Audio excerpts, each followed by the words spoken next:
Hey everyone. So, I know you can't really tell because I tried to film this before, and I know you can't really tell, but my hair is purple. It just looks dark on screen because it's like a blackish with purple in it. Um, but it is purple. I dyed it not yesterday, the day before yesterday, um, because I want my purple hair back because it looks dark because it's like black with cherry in it. Like you can see it kind of like there. But it just looks like brown, but it's not. I swear it's purple. Um, because it's black with purple in it, and as I take showers, the black washes out, so then my hair just gets regular purple, and so I'm so excited about that. But yeah, so I have like a haul kind of. It's just one, two, three, four, five, six books. Um, because I went to the store the other day because I went shopping, and so I got some books. Um, First, I wanted to say I am that much through Delirium. It's going pretty slowly. I don't know whether it's just because I'm not reading as much or whether it's I'm just reading slower than I normally do. Um, but I'm that much through. I'm not even halfway through it yet. And there is a quote in here. I'm a weird reader, and I put posted notes on quotes I like, and then I put it in my blog. Um, but yeah, I have a quote that I really like in here. But I really, really like this book so far. It's really good. I've never read a dystopian book. This is my first one. It's weird. Like I think about um like life as now, and then they're like, "Oh, back in the day when it's like life now." It's weird. But I do like it. As soon as I'm done with that, I will have a review coming out. Um then I just because I'm doing a haul, I just thought I'd show you because this is reading too. I got the new Allure because it has Nicki Minaj on it. I am so excited. Her new album comes out 2 days after my birthday, and I already have it pre-ordered. Like I'm super excited. And then the new People Style watch is out, so I got that too. And of course, Rachel McAdams is on the cover. Oh, hey, look, it has a coupon on it. I didn't know that. $1 off my next style watch. That's cool. I didn't even notice that. Okay, anyway. So onto the books. Since there's only six, I am going to read the backs for you. Um, but okay. The first four I got at Ocean State Job Lot, so they were only like a buck. And then the other two, they had bargain books at Price Chopper. So it's not like I went to like a bookstore. The first one is Pride and the Prejudice and Zombies: Dawn of the Dreadfuls by Steve Hockensmith. I saw it and I was like, wow, like that. I really like this cover. The girl's face, can you see her face? That is creepy. Like, creepy. And the back, I'm thinking that there's another one. And there was another one there, but it wasn't like this. It was a different book. It was, something in Sea Monsters, but it wasn't zombies. So, I don't know. But it says, okay, readers will witness the birth of the heroine in Dawn of the Dreadfuls, a thrilling prequel set 4 years before the horrific events of Pride and Prejudice and Zombies. As our story begins, as our story opens, the Bennet sisters are enjoying a peaceful life in the English countryside. They idle away the days reading, gardening, and daydreaming about their future husbands, until the funeral at the local parish goes strangely and horrible awry. Suddenly corpses are springing up in the soft earth, and only one family can stop them. As the bodies pile up, we watch Elizabeth Bennet evolve from a native young teenager to a savage slayer of the undead. Along the way, two of men vie for their affections. Master Hawksworth is the powerful warrior who trains her to kill, while thoughtful Dr. Kecklepenny, that's a weird name, seeks to conquer the walking dead, using science instead of strength. Will either man win the prize of Elizabeth's heart, or will their hearts be feasted upon by hordes of marauding zombies? Complete with romance, action, comedy, and an army of shambling corpses, Pride and Prejudice and Zombies, Dawn of the Dreadfuls, will have Jane Austen rolling in her grave, and just might inspire her to crawl out of it. So I'm so excited. I have not read Pride and the Prejudice, but I'm excited to read this one before I read that one. Next one I got was Vandal by Michael Sims, or Simmons, sorry. It's all of these books are really small. Like this one was really small. This one's really small, and then the next book is small. The other one's kind of okay. But okay, the back of this. Oh, this has. It's really big writing. It has 173 pages. The writing's very large. But okay, the back says Will is pretty much your average garden variety 15-year-old. He does well enough in school, plays in the rock band, chases girls with little success, and has a typical collection of oddball friends, with one significant expectation, or one exception.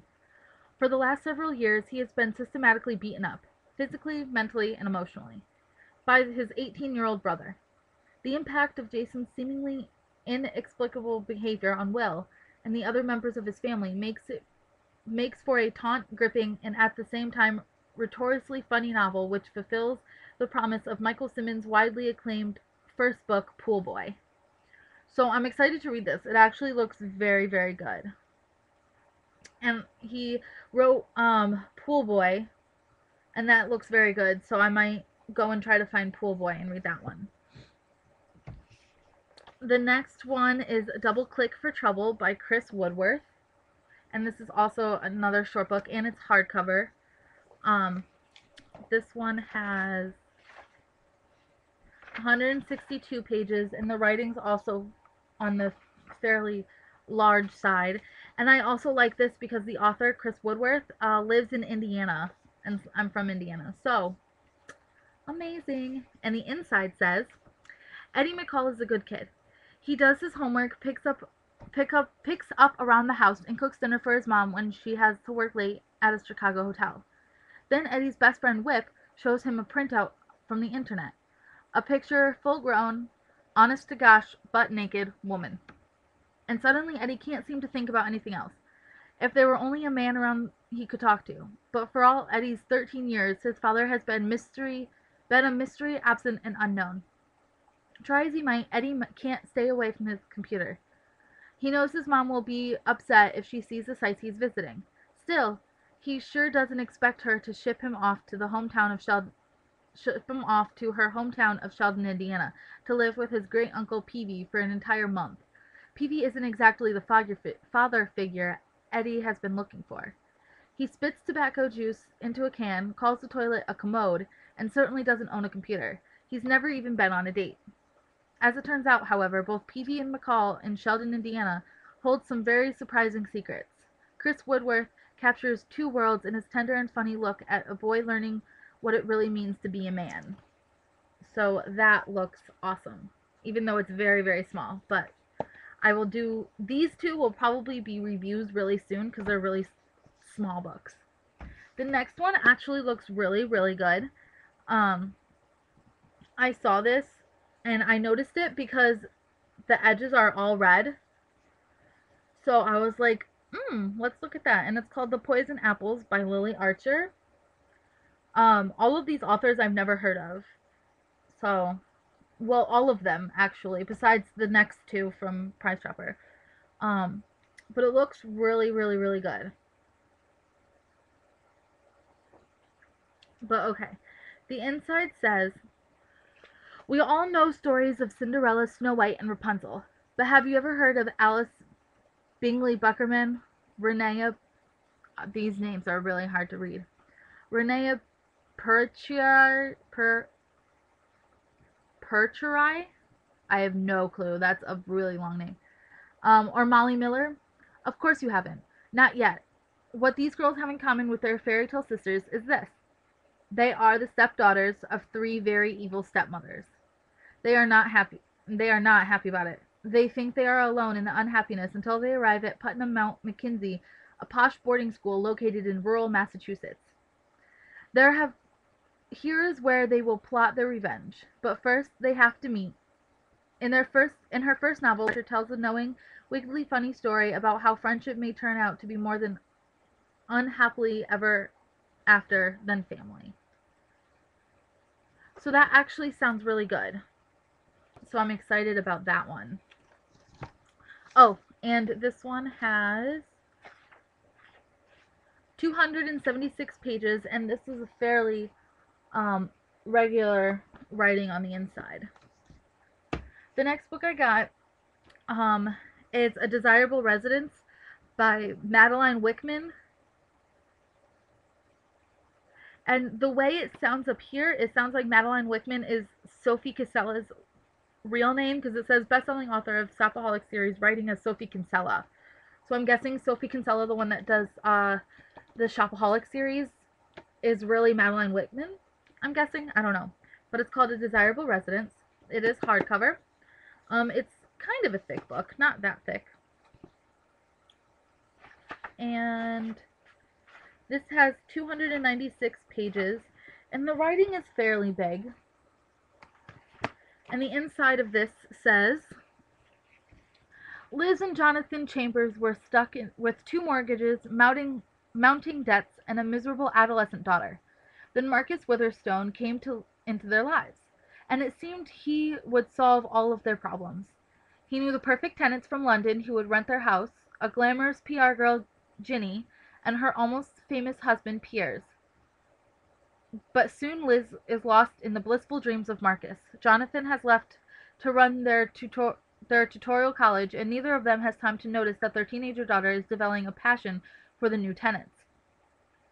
Everyone is entangled with everyone else in the most awkward possible way. And as events close in, they all begin to realize that some deceptions are just a bit too close to home. So that looks really good. And I like how it's 2 people there and then someone's outside. So that looks really good. And then the last book I got, I've seen this one before and I wanted to get it. But at a bookstore it's $26. I got it for $6, so I got 20 bucks off. And it's Broken by Karen Slaughter. It's a very shiny book, but very thick. I love this author. I know I have more by her, but I don't know exactly what. And this has 398 pages, and the writing's very, like, not too big, not too small. And let's see. Like a Charm, that's what I have by her, is Like a Charm.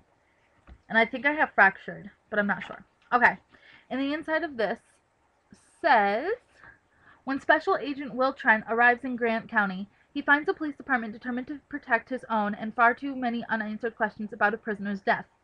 He doesn't understand why Officer Lena Adams is hiding secrets from him. He doesn't understand her role in the death of Grant County's popular police chief.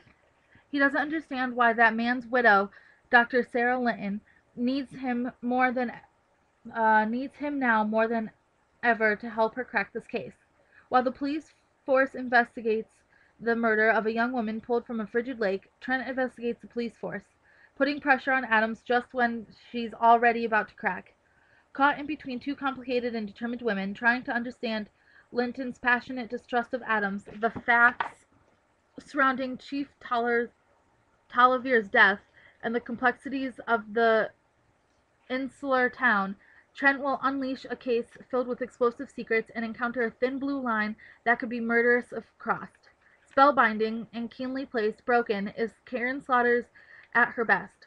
Here is an unforgettable story with raw emotions, dangerous assumptions, and deadly and layered game of betrayal, and a man's determination to expose the most painful of human truths, no matter how deeply they're hidden, or how devastating. So that looks awesome. I cannot wait to read that. But that is it. I will probably be going to Goodwill soon, so I'll be having more books. I will try to get Delirium done as fast as I can. I might read some of these little tiny books that I got today so I can get some reviews up for you guys. But other than that, I hope you guys enjoy reading.